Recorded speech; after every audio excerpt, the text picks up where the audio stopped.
Hello and welcome to another video. Today I'm going to be bringing you my 2023 stats and some questions in the reading survey.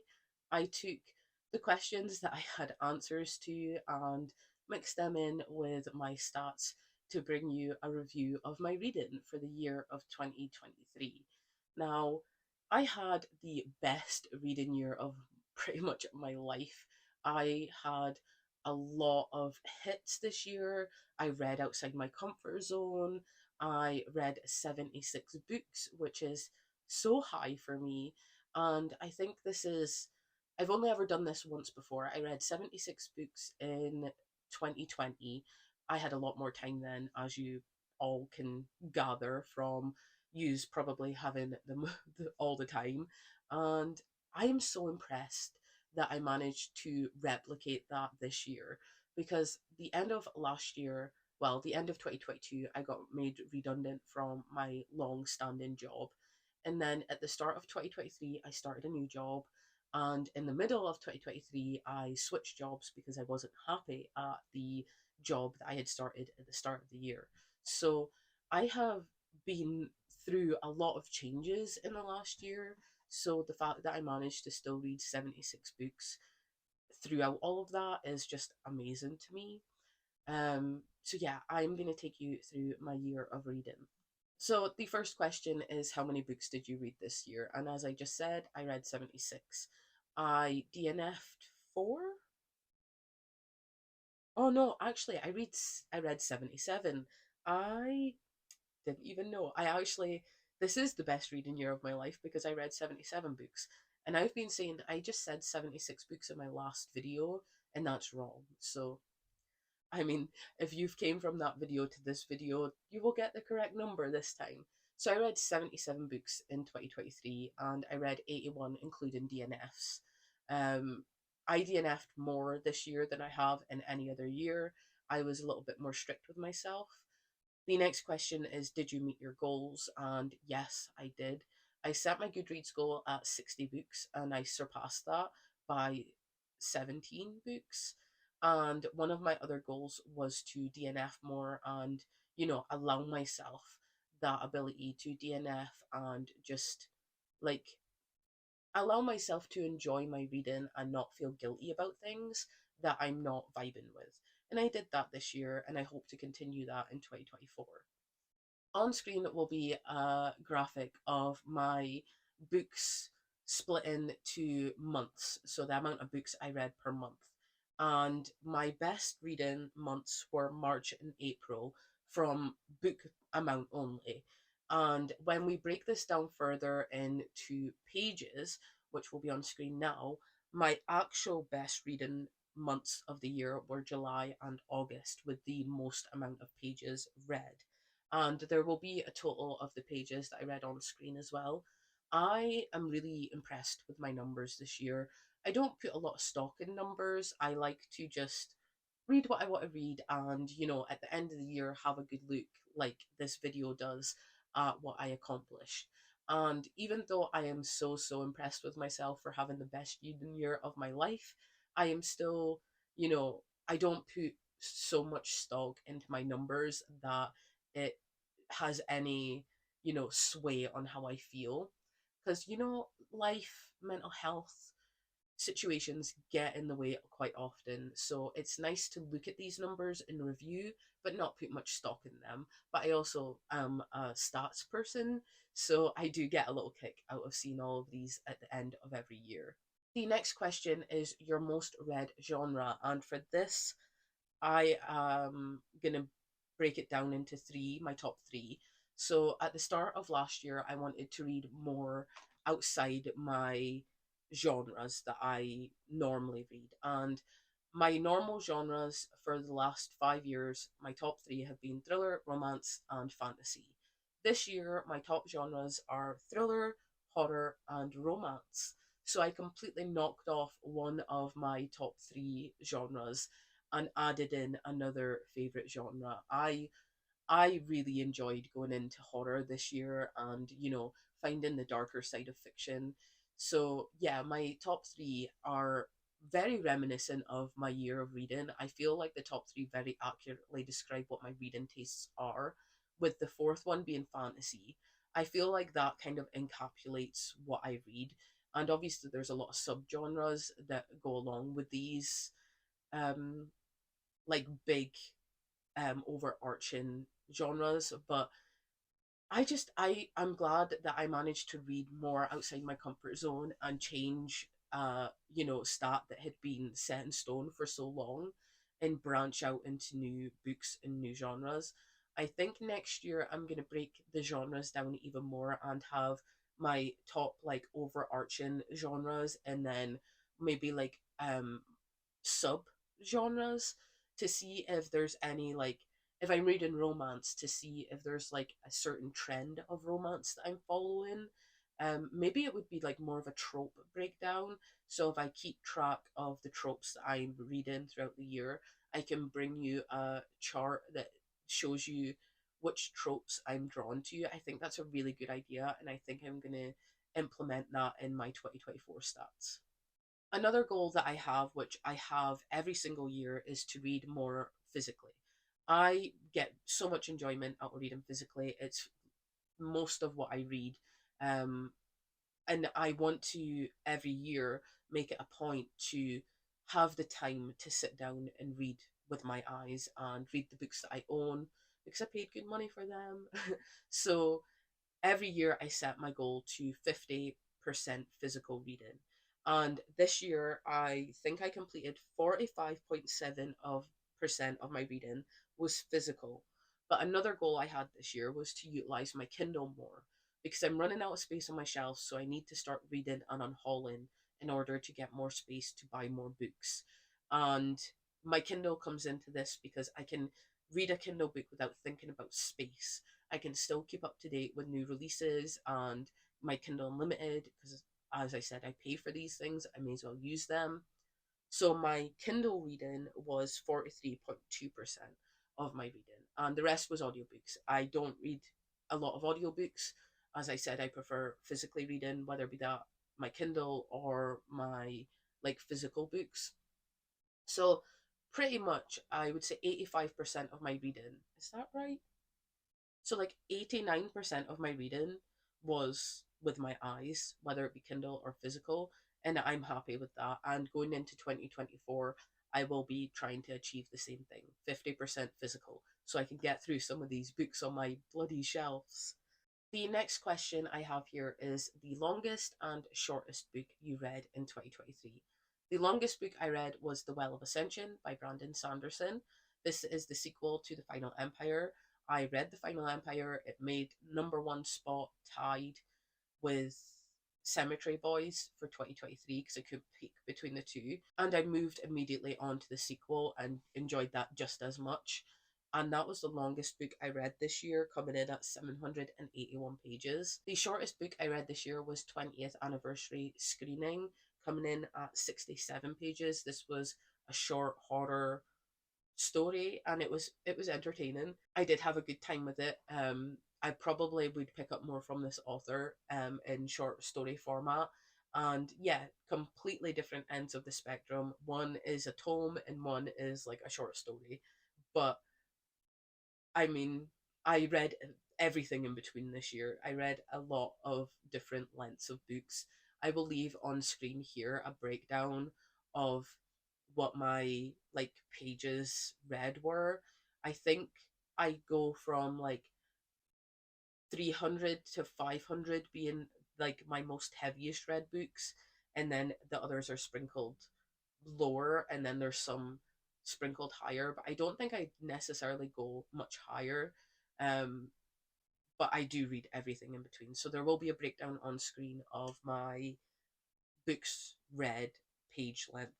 I hope this makes sense. The next question I have here is your favourite book released in 2023.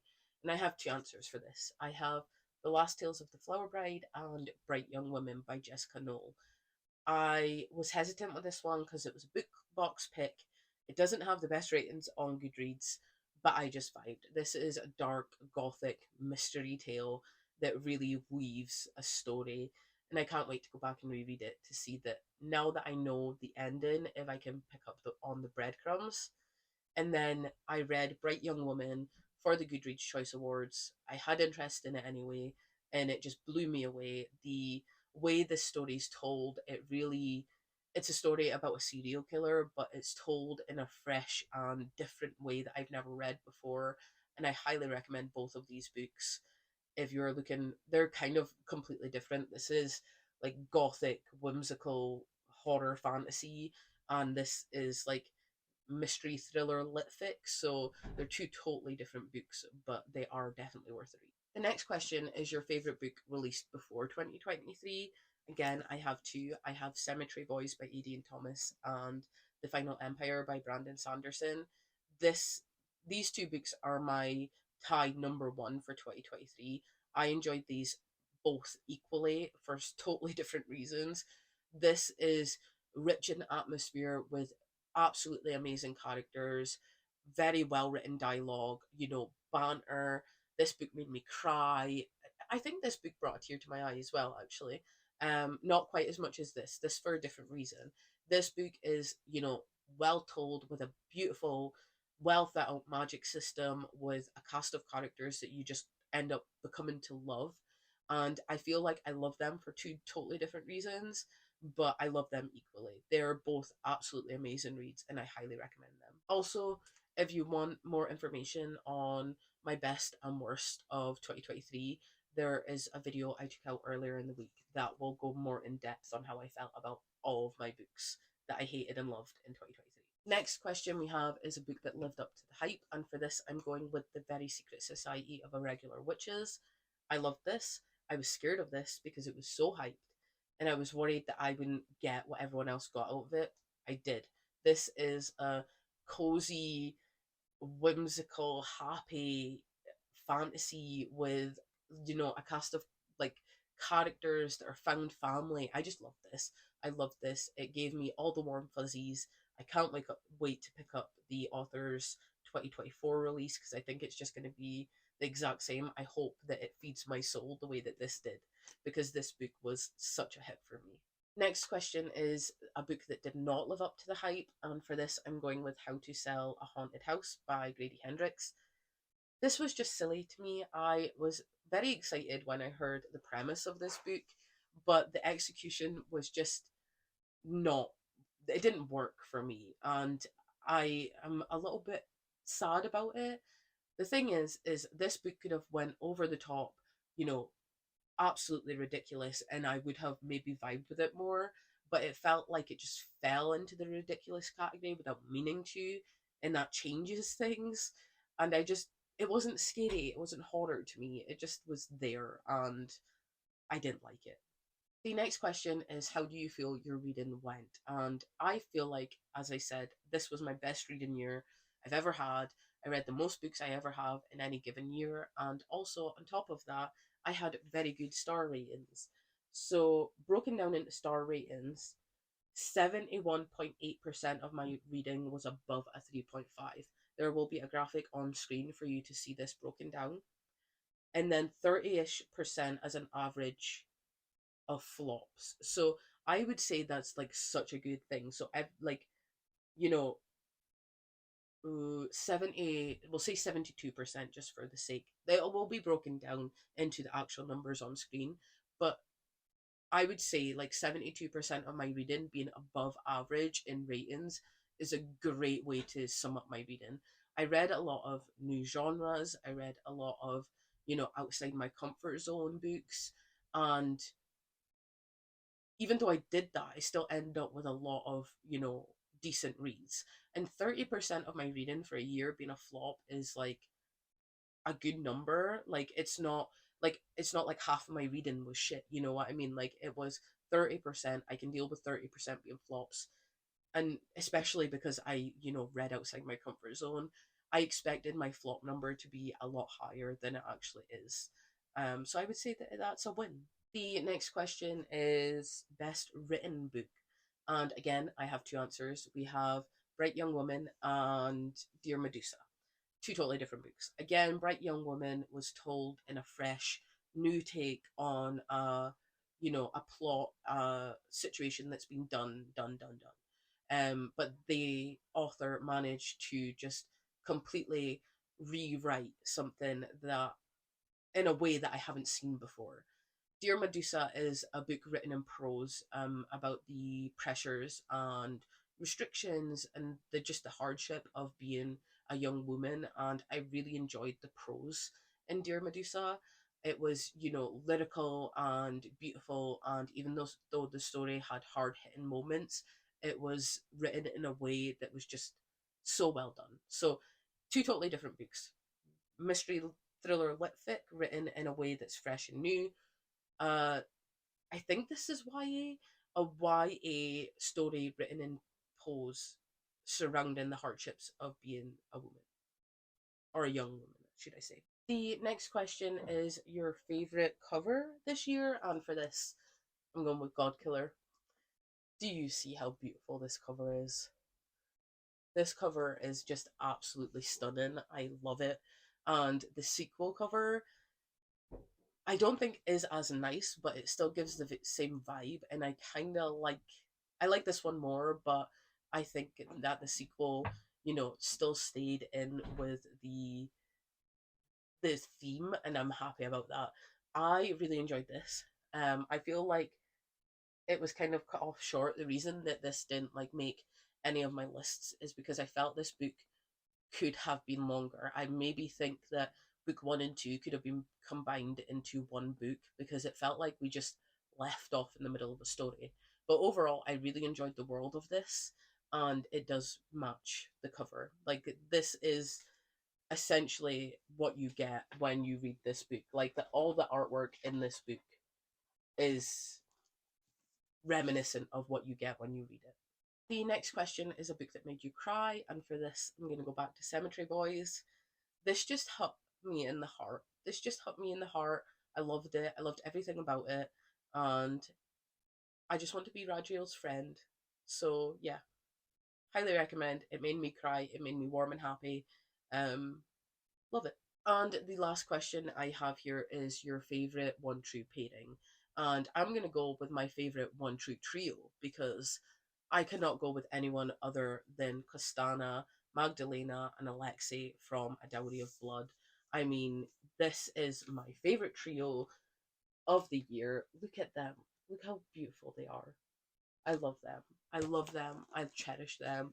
Um, I do not have another answer than this. Even if I was to go back through all my reads and the couples that I did really enjoy, this was the answer that just instantly came to mind. I enjoyed the one true pairing in the Very Secret Society of Irregular Witches, in Cemetery Boys, but they did not come close to taking the winning spot away from this magnificent trio. That should make you want to read this book more. And that is all I have for the reading stats, reading survey portion.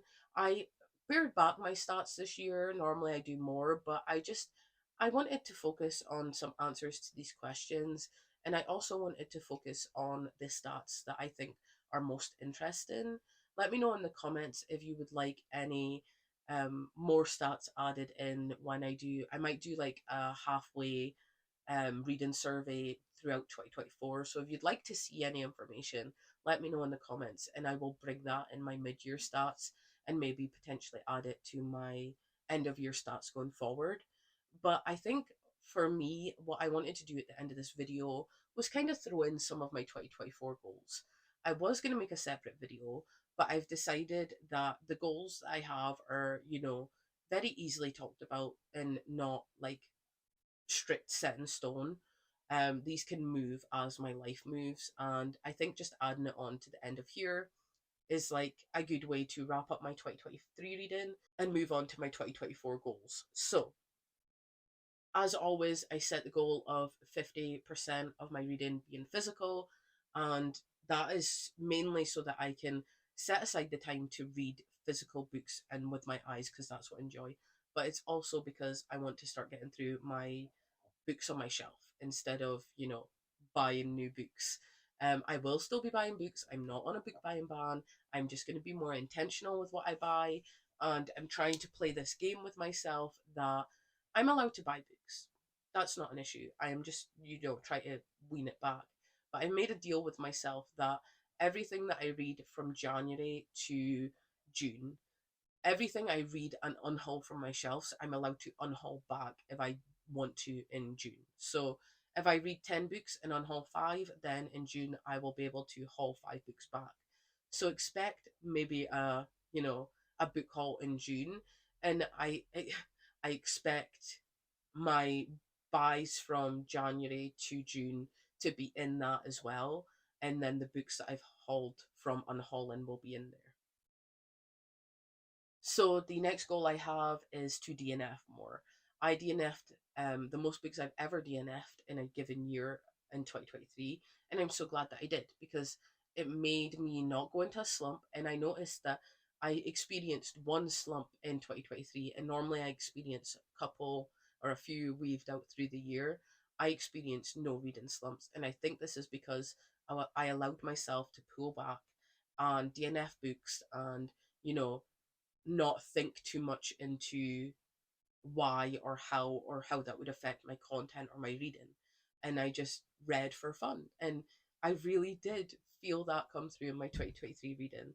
And I think that has a lot to do with the fact that I, you know, DNF'd. So again, I'm bringing that energy into 2024. I want to DNF more. Another goal I have is to unhaul books that I'm not going to reread. I don't like unhauling books because one, they're really hard to get rid of.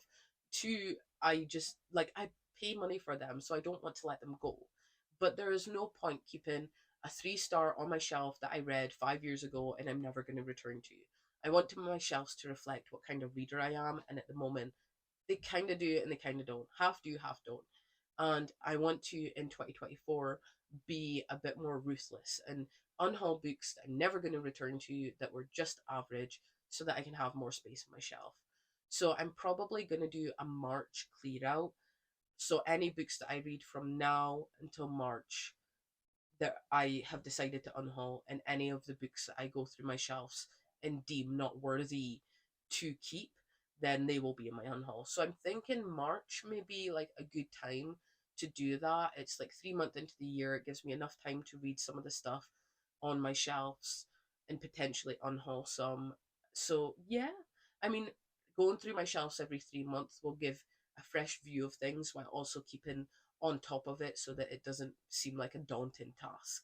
The next one I have here is to utilize my Kindle and my library more. So, as I said, I'm trying to clear some space on my shelves, so it just makes sense to use my Kindle more. I also got a new Kindle for Christmas, so like I'm gonna want to use a new gift that I got. I'm so excited. That and my Udis are going to be the two top things that I use this year. um, Simply because I love being cozy, and being cozy with a Kindle like just makes sense. So I want to utilize my Kindle and my library more so that I'm not, overpacking my shelves when I'm trying to get rid of books that I don't have space for. And also, I subscribe to Kindle Unlimited, and I want to really start getting my money's worth out of Kindle Unlimited and start utilizing that as a resource. And I also really enjoy Kindle Unlimited books. The next one is very simple. I want to review more of the books that I read. I read a lot of books for me personally, and sometimes I forget. Sometimes I forget like what I thought, and especially like later on in the year, the books that I read at the start of the year kind of start seeming, a little faded. And I want to be able to go back and look at videos or look at like my reviews and say like this is what I felt about it.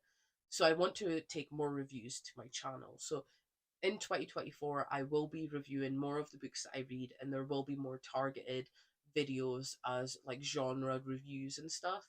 So, for example, at the end of last year, I started thriller horror reviews, and I plan on continuing that in 2024.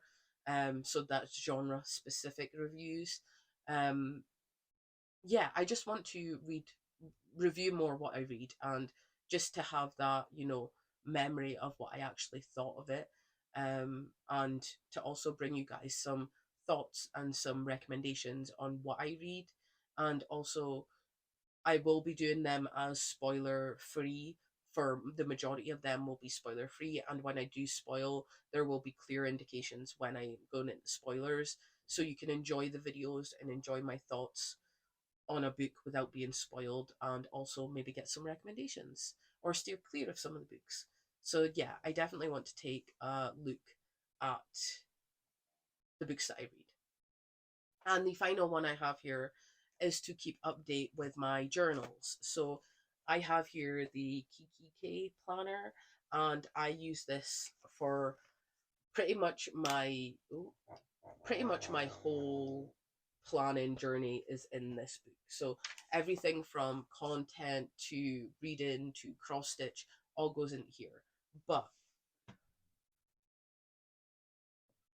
I bought a new reading journal this year, and I bought this from Tani Print on Etsy, and I love it. I love it so far. This has places for me to put my entire TBR. So I have filled out these pages and have put my entire TBR in there. I also have a section for new releases. So I have my, anticipated so far in there. And then we go into monthlies. And in monthlies, you get, I'm going to move into a different, yeah. In monthlies, you get the same setup. You get like your books read, your monthly TBR that you would like to get to, and then what I really enjoy is you get a place to track your pages per day per book, and then you also have the section of the books that you read, and then every month you get 10 review pages, so you can review all of the books that you've read, and then at the end of every month you have like